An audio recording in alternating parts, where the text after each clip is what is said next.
શ્રી પ્રમુખ એજ્યુકેશનમાં તમારું સ્વાગત છે। આજે ધોરણ 7 પ્રેક્ટિસ પ્રકરણ 5 રેખા અને ખૂણા સ્વાધ્યાય 5.1 પ્રશ્ન 8 નીચે આપેલી આકૃતિમાં બાકીના બધા ખૂણાઓના માપ શોધો।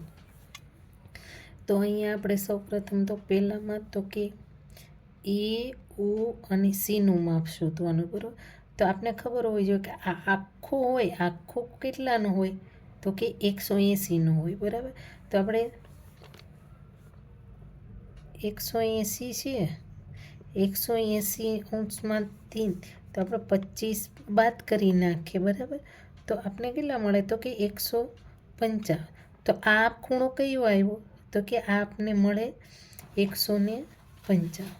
તો એને જેમ તો કે 150 આ ખૂણો છે તો એની સામેનો તો કે COB, તો એ આપને કેટલો આવે તો કે 25 અંશ, બરાબર।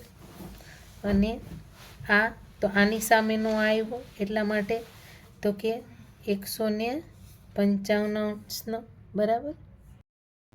હવે સ્વાધ્યાય 5.2 નો પ્રશ્ન પેલો, નીચેની દરેક આકૃતિમાં ખૂણાઓની જોડનો પ્રકાર લખો।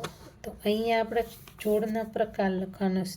તો આ ખૂણો અને આ તો કે કયું છે કે તો કે અનુકોણ, બરાબર। હવે આ કોણ અને આ તો કે અંતઃ યુગ્મ કોણ।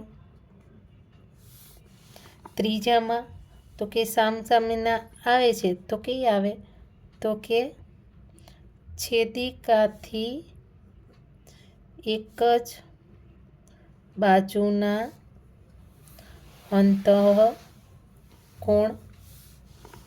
હવે અહીંયા બંને કેવા છે તો કે અનુકોણ,